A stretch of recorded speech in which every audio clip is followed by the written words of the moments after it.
G7 ममालिक का Italy में इजलास, सदर जो बाइडन समेत आलमी रहनुमाओं की शिरकत।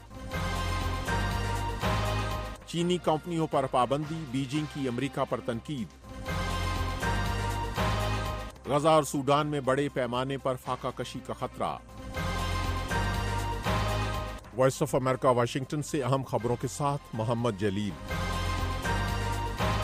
अमेरिका के सदर जो बाइडन G7 ममालिक की कॉन्फ्रेंस में शिरकत के लिए इटली पहुंच गए हैं। इस मौके पर सदर बाइडन और यूक्रेन के सदर व्लादिमीर ज़ेलेंस्की एक सिक्योरिटी मुआहदे पर दस्तखत करेंगे। तजियाकारों का कहना है कि ये मुआहदा अमेरिका की तरफ से रूस के लिए एक पैगाम होगा कि वो यूक्रेन के साथ खड़ा है। अमेरिका की कौमी सलामती के मुशीर जेक सालिवन का कहना है कि इस मुआहदे पर पहले ही 15 दीगर ममालिक ने दस्तखत किए हैं। ताहम उन्होंने कहा कि रूस के हमले के खिलाफ यूक्रेन के दिफा के लिए अमेरिकी फौजियों को बराह रास्त नहीं भेजा जाएगा।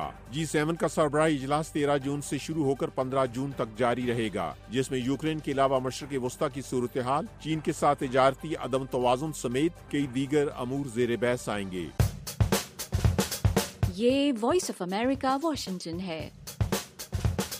आलमी इदारे सेहत का कहना है कि गजा की आबादी का एक बड़ा हिस्सा भूख और कहत जैसी सूरत हाल से दो चार है। हमास और इसराइल तनाज़ा शुरू होने के बाद अब तक 5 साल से कम उम्र के 8,000 बच्चों में शदीद ग़िज़ाई किल्लत की तशख़ीस हुई है, जिसका इलाज जारी है। जिनीवा में एक कॉन्फ्रेंस में WHO के सरबराह टेड्रोस एडनोम गेब्रियेसिस ने कहा कि खुराक की तरसील की इतलात के बावजूद फिलहाल ये शवाहिद नहीं है कि क्या ये इमदाद उन लोगों तक पहुँच रही है या नहीं जिनकी इन्हें सख्त ज़रूरत है। टेड्रोस का कहना है कि जब से गजा जंग शुरू हुई है, WHO ने मगरबी किनारे में सेहत की देखभाल की सहूलियात और अहलकारों पर 480 हमले रिकॉर्ड किए हैं, जिसके नतीजे में मुतअद्दिद अफराद हलाक और जख्मी हुए। आलमी इदारा सेहत के सरबराह का कहना था कि अफ्रीकी मुल्क सूडान के बाज़ इलाकों में बड़े पैमाने पर फाका कशी का खतरा मौजूद है, जहाँ जारी खाना जंगी की वजह से सूडान में 70% मुतासरा इलाकों में अस्पताल फहाल नहीं हैं।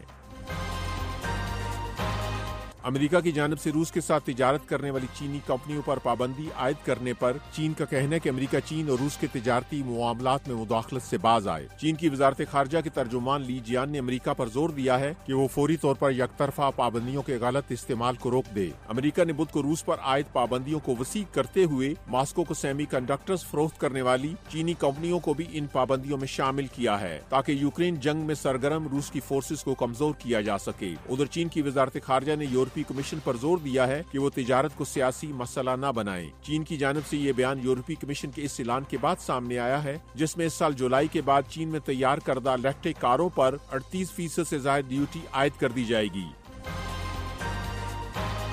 अक़वाम मुत्तहिदा के पनाहगज़ीनों के इदारे का कहना है कि दुनिया में जबरी तौर पर बेघर होने वाले अफराद की तादाद 12 करोड़ की रिकॉर्ड सतह पर पहुंच गई है। आलमी इदारे ने मुतनब्बे किया है कि अगर कोई बड़ी आलमी सियासी तब्दीली न हुई तो ये तादाद मजीद बढ़ सकती है। इस बात का इंकिशाफ जुमेरात को जारी होने वाली एक रिपोर्ट में किया गया है। आलमी इदारे की रिपोर्ट के मुताबिक जिन तनाज़ात की वजह से लोग बेघर हुए हैं, इनमें सूडान का तनाज़ा भी शामिल है, जो सबसे ज्यादा तबाहकुन बहरान है। उधर गजा में जारी इसराइली कार्रवाइयों की वजह से 17 लाख अफराद बेघर हुए हैं और उनमें से कई एक मुतअद्दिद बार नकले मकानी पर मजबूर हुए। जनूबी अफ्रीका में एमपॉक्स वायरस से एक शख्स की मौत की तस्दीक हुई है। खबरसां इदारे AFP के मुताबिक जनूबी अफ्रीका के वजीर सेहत ने नामानिगारों को बताया कि 8 मई से 7 जून के दरमियान रिपोर्ट होने वाले 5 केसेस 2022 के बाद मुल्क में पहली बार रिकॉर्ड किए गए हैं। उन्होंने कहा कि ये काबिल इलाज बीमारी है, इसलिए एक शख्स की मौत भी बाइसे तशवीश है। एमपॉक्स को पहले मंकी पॉक्स के नाम से भी जाना जाता था। ये एक वायरल बीमारी है जो किसी मुतासरा इंसान या जानवर से करीबी राब्ते या मुतासरा मवाद के जरिए फैलती है। इसकी इब्तदाई अलामात में बुखार, सरदर्द, सोजन और पट्ठों में दर्द शामिल है। जनूबी अफ्रीका के हुकाम का कहना है कि मुतासरा अफराद में से किसी ने भी बैरून मुल्क सफर नहीं किया है और इम्कान है कि ये वायरस मकामी तौर पर फैल रहा है। वॉइस ऑफ अमेरिका वाशिंगटन की उर्दू सर्विस से खबरों का ये बुलेटिन अब खत्म होता है। मैं हूँ मोहम्मद जलील और एडिटर थी सारा हसन।